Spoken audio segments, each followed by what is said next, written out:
मेवाराम कपड़े का एक बहुत बड़ा व्यापारी था। घर में किसी चीज की कमी नहीं थी।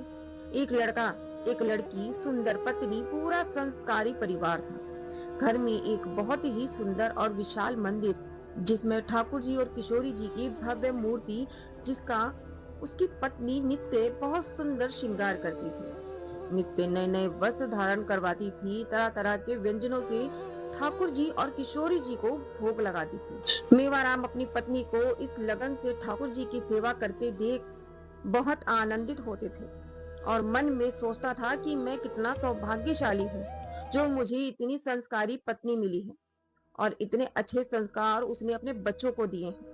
वो मन ही मन सोचता, मेरा परिवार किसी मंदिर से कम नहीं है। वो बस इसी बात से अंदर खुश होता रहता था। मैं तो धरती पर ही स्वर्ग देख रहा हूँ। उस स्वर्ग से सुंदर घर को उस समय नजर लग गई जब अचानक से किसी बीमारी के कारण उसकी पत्नी ठाकुरधाम को प्यारी हो गई। पत्नी की एकदम से चले जाने के बाद मेवाराम तो एकदम से टूट गया। अब तो उसका किसी चीज में मन ही नहीं लगता था। इतना बड़ा व्यापारी काम ठीक ढंग से ना करने के कारण उसका काम ठप हो गया था। इतनी बड़ी दुकान से अब वो बिल्कुल छोटी सी दुकान पर आ गया, जिससे घर का गुजारा बड़ी मुश्किलों से होता था। घर में हर चीज की कमी आ गई थी, खाने पीने में, बच्चों की पढ़ाई में, लेकिन मेवाराम ने ठाकुर जी की सेवा में कोई कमी ना आने दी, क्योंकि ठाकुर जी की सेवा करके उसको ऐसा लगता था जैसे वो अपनी पत्नी की अधूरी सेवा को पूरा कर रहा है। अब तो वो ठाकुर जी को भोग लगाकर उनकी सेवा करके ही मन को तसल्ली देता था। छोटी सी दुकान पर कमाई बड़ी मुश्किल से होती थी, क्योंकि छोटी सी दुकान पर भी मेवाराम ठीक तरह से मन लगाकर नहीं जा पाते थे। अब तो धीरे धीरे बच्चों को भी समझ आ गई कि मेवाराम हमारी पढ़ाई का खर्चा नहीं उठा पाएंगे। इसलिए बच्चे संस्कारी होने के कारण अपने पिता को तंग नहीं करना चाहते थे। उन्हें खुद ही मेहनत करके खुद ही पढ़ना शुरू कर दिया।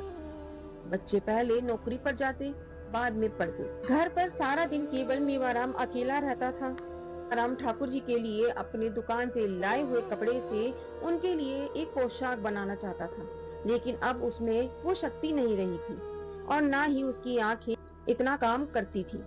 लेकिन फिर भी वो रोज धीरे धीरे थोड़ा थोड़ा करके ठाकुर जी और किशोरी जी के लिए पोशाक बनाने का काम करता।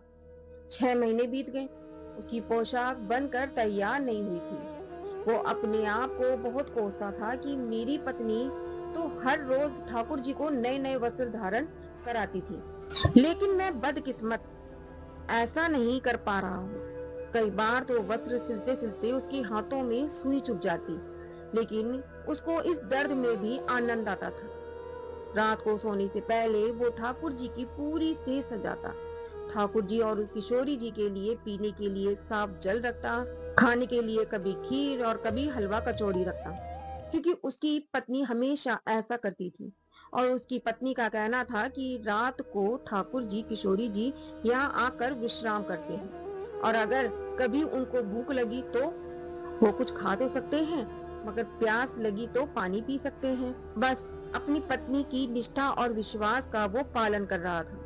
उधर किशोरी जी और ठाकुर जी ने एक जब उन्होंने निकुंज में प्रवेश किया तो सभी सखियों ने मिलकर बहुत ही सुंदर तरीके से घी से बने हुए दीपक की कतार लगाई हुई थी, जो कि बहुत ही सुंदर प्रतीत हो रही। ठाकुर जी और किशोरी जी ने जब निकुंज में प्रवेश किया तो वो अब धीरे धीरे आगे बढ़ रहे थे। थोड़ी ही दूर जाने पर उन्होंने देखा कि उनके विश्वास के लिए बहुत ही सेज सखियों ने सजाई हुई है।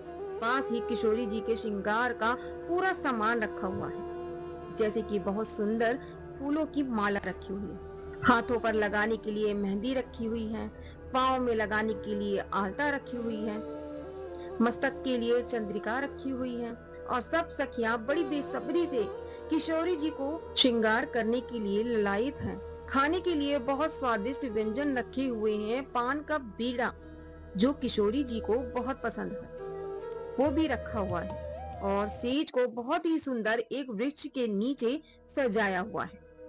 किशोरी जी ठाकुर जी जैसे ही विश्राम करने के लिए बैठे, तभी सभी सखियों उनके पास आ गई कि शायद ठाकुर जी किशोरी जी को उनकी सहायता चाहिए होगी।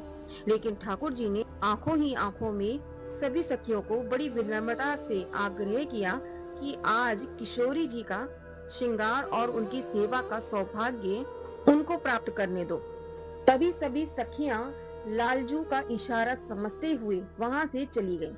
ठाकुर जी ने किशोरी जी के पांव में बड़े ही प्यार से आलता लगाया और बड़ी प्यार से उनकी बेड़ी को गूथा, उस पर गजरा लगाया, माथे पर सुनहरी रंग की बिंदिया को लगाया, सिर पर चुन्नी को ओढ़ाकर उस पर बहुत ही सुंदर चंद्रिका का धारण करवाया। अभी वो इतना श्रृंगार कर ही रहे थे कि तभी एक सुंदर हवा का झोंका किशोरी जी और ठाकुर जी के चरणों को जैसे प्रणाम करता हुआ वहां से निकल गया। अचानक आसमान में बादल गरजने लगे और जोर जोर से बिजली चमकने लगी और अचानक से मूसलाधार बारिश शुरू हो गई।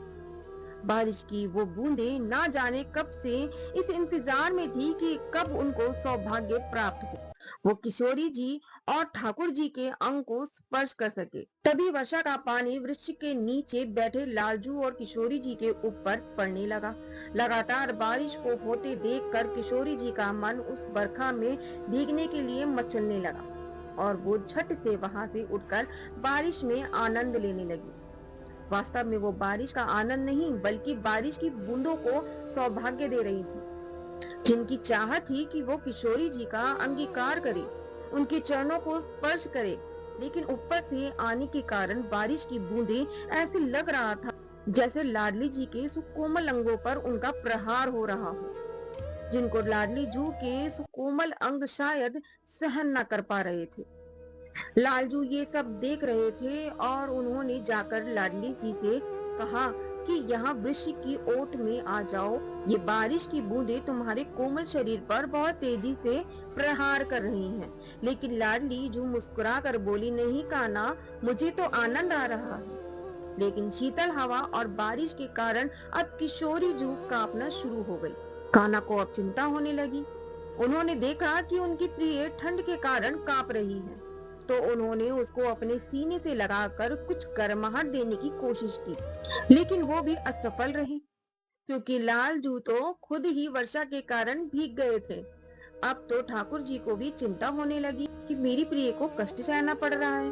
बारिश के कारण अब तो निकुंज की धरती भी बिल्कुल गीली हो गई थी। ठाकुर जी चाहते थे कि वो जल्दी जल्दी महल पहुंच जाएं, लेकिन वहां जाने के लिए उनको काफी समय लग सकता था। उन्होंने किशोरी को अपनी आंख में उठा लिया और जल्दी से जल्दी वहां से चल पड़े। अब कुछ दूरी पर ही पहुंचे थे तभी उनको मेवाराम का घर दिखाई दिया, जहां पर अभी भी रोशनी थी और अंदर से एक अजीब तरह की सुगंध आ रही थी, जिसमें ठाकुर जी उस और खींचे चले गए। जब वहां पहुंचे तो घर का दरवाजा खुला हुआ था। ठाकुर जी ने सोचा कि किशोरी जी को यहाँ कुछ देर के लिए विश्राम कराया जाए और वो गोद में उठाए हुए किशोरी जी को अंदर ले गए। वो ये देखकर हैरान हो गए कि अंदर घर के कमरे में बहुत ही सुंदर सेज सजी हुई है, जिस पर बहुत ही सुंदर 2 पोशाकें पड़ी हुई हैं। हाथों से बनाए हुए फूलों की माला पड़ी हुई है, पान का बीड़ा पड़ा हुआ है, केसर की खीर बनी रखी है, जल का एक लोटा रखा हुआ है। लेकिन अब उन्होंने इधर उधर देखा, बाकी सारे घर में अंधेरा था, उनको कोई नजर नहीं आया। तो ठाकुर जी ने जल्दी जल्दी किशोरी को वहाँ पड़ी पोशाक को धारण कराने के लिए कहा और खुद भी वहाँ पड़े हुए वस्त्रों को पहन लिया। काफी देर वर्षा में भीगने के कारण अब तो ठाकुर जी और किशोरी बहुत तेज भूख लगी हुई थी। भूख को शांत करने के लिए ठाकुर जी और किशोरी जी ने वहाँ पड़ी केसर वाली खीर को ग्रहण किया, जो कि अत्यंत स्वादिष्ट थी। मेवाराम के द्वारा बनाए वस्त्रों में ठाकुर जी और किशोरी जी अत्यंत सुंदर लग रहे थे। किशोरी जी तो उन वस्त्र में अत्यंत रूपवान लग रही थी। ठाकुर जी तो उनके इस रूप को देखकर ठगे से रह गए थे कि आज से पहले किशोरी जी को मैंने कभी इतना सुंदर स्वरूप नहीं देखा, जितना कि वो इन वस्त्रों को धारण करके सुंदर लग रही हैं। पास रखे पान के बीड़े में से दोनों ने एक एक पान खाया। पान का बीड़ा खाने के कारण दोनों के होंठ बिल्कुल लाल हो चुके थे। जब सुबह हुई तो मेवाराम उस कमरे में गए तो उसने देखा कि आज ही अचानक इस कमरे में इतनी सुंदर इत्र की खुशबू कहाँ से आ रही है। वे वहां गया तो वहां का दृश्य देखकर हैरान हो गया। मिट्टी से सने हुए किसी पांव के निशान कमरे में थे। ठाकुर जी के और किशोरी जी के लिए बिछाए पलंग के ऊपर पड़े हुए वस्त्र वहां पर नहीं थे। वहां पर तो हीरे रतन जड़े हुए किसी की पोशाकें पड़ी हुई थी, क्योंकि ठाकुर जी और किशोरी जी वहां पर अपने वस्त्र छोड़ गए थे। पान का बीड़ा खाया हुआ था, खीर का लोटा खाली था, जल पिया हुआ था। मेवाराम ये सब देखकर स्तंभ रह गए कि वो कोई स्वप्न तो नहीं देख रहा। क्या वास्तव में ठाकुर जी और किशोरी जी यहाँ आए थे? मेरे द्वारा आज ही तैयार हुई पोशाकों को क्या वो धारण करके गए हैं? मेरे द्वारा बनाई गई खीर को क्या वो ग्रहण करके गए हैं? उसने जो अपने हाथों से फूलों की माला को बनाया था, उन्हें वो क्या धारण करके गए हैं? ये सोच सोच कर उसकी आंखों में अश्रु धारा निरंतर बहने लगी। क्या सच में आज मुझ पर लालजू और किशोरी जू को दया आ गई? लेकिन वो हैरान था कि उस कमरे में तो से सने हुए आने के तो एक ही चरण के निशान है, कि वापसी में 2 चरणों की छाप थी। वो उन चरणों में मस्तक रख कर लौटने लगा और चरणों पर मस्तक रखते ही उसको ऐसा लगा कि जैसे किशोरी जी और ठाकुर जी ने उसके सर पर हाथ रख कर उसको आशीर्वाद दिया है।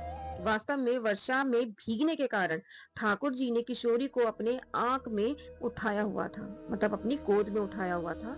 इसलिए आते वक्त ठाकुर जी के ही अकेले चरणों के चिन्ह थे और जाते समय ठाकुर विशाल जी के दोनों के चरणों की छाप मेवाराम के मंदिर के फर्श पर थी।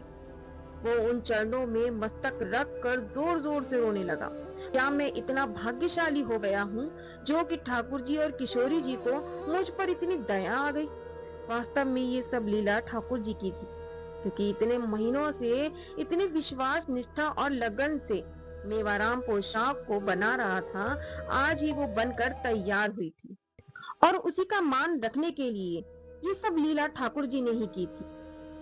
नहीं तो जिस ठाकुर जी और किशोरी जी के अंदर हजारों सूरज की तपिश विद्यमान हो, उनको सर्दी गर्मी का एहसास कैसे हो सकता है? लेकिन एक भक्त की भक्ति, निष्ठा और विश्वास का मान रखने के लिए उन्होंने सारी लीला की। आज मेवाराम को उसकी सेवा की मेवा मिल चुकी थी। तो आज की कहानी ही समाप्त होती है। राधे राधे।